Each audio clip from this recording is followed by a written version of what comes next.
नमस्कार, वक्त हो गया है वीकेबी टॉप 10 का। तो आइए देखते हैं देश और दुनिया की टॉप 10 खबरें। दिल्ली में ऑक्सीजन की कमी को लेकर सुप्रीम कोर्ट में शुक्रवार को फिर सुनवाई हुई। अदालत ने सख्ती दिखाते हुए केंद्र सरकार से कहा कि अगले आदेश तक दिल्ली को हर रोज 700 मीट्रिक टन ऑक्सीजन देनी ही होगी। कोर्ट ने कहा, जब हम 700 मीट्रिक टन कह रहे हैं तो इतनी ही ऑक्सीजन दीजिए, हमें सख्त कदम उठाने को मजबूर न करें। सुनवाई के दौरान दिल्ली सरकार के वकील राहुल मेहरा ने कहा कि आज सुबह 9 बजे तक दिल्ली को 89 मीट्रिक टन ऑक्सीजन मिली थी और 16 मीट्रिक टन ट्रांसपोर्टेशन में थी। कर्नाटक को ऑक्सीजन सप्लाई बढ़ाने के मामले में भी केंद्र सरकार को सुप्रीम कोर्ट से झटका लगा है। इस मामले में सुप्रीम कोर्ट ने कर्नाटक हाई कोर्ट के फैसले में दखल देने से इनकार कर दिया है। हाई कोर्ट ने बुधवार को केंद्र सरकार को आदेश दिया था कि कर्नाटक को ऑक्सीजन सप्लाई 965 मीट्रिक टन से बढ़ाकर हर रोज 1200 मीट्रिक टन की जाए।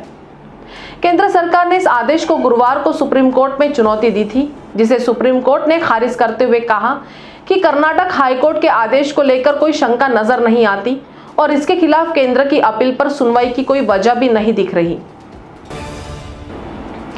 पश्चिम बंगाल विधानसभा परिसर में सेंट्रल फोर्स के जवानों के प्रवेश पर रोक लगा दी गई है। गुरुवार को पश्चिम बंगाल विधानसभा के सचिव ने इस बाबत से आदेश जारी किया है। बता दें कि बीजेपी के निर्वाचित कई विधायकों को केंद्रीय सुरक्षा बलों की सुरक्षा प्राप्त है। अब उन विधायकों के साथ विधानसभा परिसर में केंद्रीय सुरक्षा बल के जवान प्रवेश नहीं कर पाएंगे। बता दें कि गुरुवार को नंदीग्राम से नवनिर्वाचित बीजेपी के विधायक और पूर्व मंत्री शुभेंदु अधिकारी विधानसभा में विधायक पद की शपथ लेने पहुंचे थे। उस समय उनकी सुरक्षा में तैनात सेंट्रल फोर्स के जवानों का पत्रकारों और फोटोग्राफरों के साथ धक्का मुक्की हुई थी। पश्चिम बंगाल विधानसभा चुनाव के दौरान सुर्खियों में रहे नंदीग्राम को लेकर चुनाव आयोग ने एक्शन लिया है। चुनाव आयोग ने नंदीग्राम की ईवीएम को अपनी कस्टडी में ले लिया है और जुडिशियल प्रक्रिया को ध्यान में रखते हुए ईवीएम को नंदीग्राम से हटाकर सुरक्षित जगह पर ले जाया गया है। बता दें कि विधानसभा चुनाव के दौरान नंदीग्राम से सीएम ममता बनर्जी बीजेपी की उम्मीदवार शुभेंदु अधिकारी से पराजित हुई थी, लेकिन ममता बनर्जी ने नंदीग्राम की मतगणना में गड़बड़ी का आरोप लगाते हुए चुनाव आयोग पर आरोप लगाया था और टीएमसी के प्रतिनिधि मंडल ने चुनाव आयोग से रिकाउंटिंग की मांग की थी। प्रधानमंत्री नरेंद्र मोदी को लिखे पत्र में राहुल गांधी ने कहा कि मैं आपको एक बार फिर पत्र लिखने के लिए विवश हुआ हूं, क्योंकि हमारा देश कोविड सुनामी की गिरफ्त में घिरा हुआ है। इसी तरह के संकट में भारत के लोग आपकी सबसे बड़ी प्राथमिकता होनी चाहिए। मैं आपसे आग्रह करता हूं कि आप देश के लोगों को इस पीड़ा से बचाने के लिए जो भी संभव हो वह करिए। राहुल गांधी ने कोरोना महामारी पर नियंत्रण पाने के लिए 4 उपाय भी सुझाए। उन्होंने कहा, इस संकट काल में विभिन्न पक्षों को विश्वास में लिया जाए ताकि सब मिलकर भारत को सुरक्षित रखने के लिए काम कर सके। नारकोटिक्स कंट्रोल ब्यूरो एनसीबी ने शुक्रवार को अभिनेता सुशांत सिंह राजपूत की मौत के मामले में गोवा के एक ड्रग पेडलर को गिरफ्तार किया है। ड्रग पेडलर की पहचान हेमल शाह के रूप में की गई है। इसे आज अदालत के समक्ष पेश किया जाएगा। पिछले महीने एनसीबी ने दिवंगत अभिनेता की मृत्यु के सिलसिले में मुंबई के मलाड, परेल और सांता क्रूज में कई स्थानों पर छापेमारी करने के बाद 2 ड्रग पेडलर्स को हिरासत में लिया था। एजेंसी ने गिरफ्तार व्यक्तियों के कब्जे से ड्रग भी बरामद किया था। भारत में कोरोना के बढ़ते मामलों और तीसरी लहर की आशंका के बीच कांग्रेस ने बिगड़े हालात के लिए केंद्र पर सवाल खड़े किए हैं। पार्टी ने केंद्र सरकार से सर्वदलीय बैठक बुलाने की मांग की है।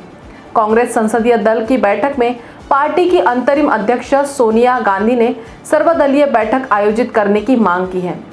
साथ ही स्टैंडिंग कमेटी से भी कोरोना के बिगड़ते हालात पर नजर बनाने की गुजारिश की है। कोरोना की दूसरी लहर महामारी का रूप ले चुकी है। ऐसे में कोरोना पीड़ितों और उनसे जुड़े जरूरतमंद लोगों की मदद करने के लिए आगे आने वाले शख्सियतों में अब अभिनेत्री अनुष्का शर्मा और क्रिकेटर विराट कोहली का नाम भी जुड़ गया है। कोरोना के खिलाफ लड़ाई लड़ने में अपना योगदान देने के नेक मकसद से सेलिब्रिटी कपल ने अपनी तरफ से 2 करोड़ रुपए का दान किया है। दोनों ने केटो नामक प्लेटफॉर्म के जरिए इन दिस टुगेदर नामक फंडरेजर की शुरुआत करने की भी पहल की है। इस फंडरेजर के तहत विराट कोहली और अनुष्का शर्मा ने भारत में कोरोना वायरस से लड़ने के लिए फिलहाल 7 करोड़ रुपए इकट्ठा करने का लक्ष्य रखा है। हाल ही में खत्म हुए 4 राज्यों और एक केंद्र शासित प्रदेश के चुनाव में कांग्रेस पार्टी के खराब प्रदर्शन पर पार्टी की अंतिम अध्यक्षा सोनिया गांधी ने निराशा जताई है और पार्टी नेताओं को इस हार से सीख लेने के लिए कहा है। सोनिया गांधी ने कांग्रेस संसदीय दल की बैठक में पार्टी नेताओं के सामने यह बात कही है। सोनिया गांधी ने कहा कि एक पार्टी के तौर पर हम सभी को इस हार से ईमानदारी के साथ सीख लेनी चाहिए। सोनिया गांधी ने यह भी कहा कि कांग्रेस वर्किंग कमेटी की बैठक में 5 राज्यों के चुनाव नतीजों की समीक्षा की जाएगी। दिल्ली हाई कोर्ट ने व्हाट्सएप की नई प्राइवेसी पॉलिसी के खिलाफ दायर एक जनहित याचिका पर केंद्र सरकार के साथ फेसबुक और व्हाट्सएप से जवाब मांगा है। चीफ जस्टिस DN पटेल और जस्टिस जसमीत सिंह की बेंच इस पर सुनवाई कर रही है। कोर्ट ने इन्हें 13 मई तक याचिका पर अपना पक्ष रखने को कहा है। बता दें कि व्हाट्सएप 15 मई से अपनी नई पॉलिसी लागू करने जा रहा है। इधर व्हाट्सएप ने बेंच को बताया कि लोगों की प्राइवेसी प्रभावित होने का सवाल नहीं उठता। तो टॉप 10 के खबरों के सफर में अभी इतना ही। आपसे फिर मुलाकात होगी, तब तक बने रहिए BKB न्यूज के साथ। नमस्कार।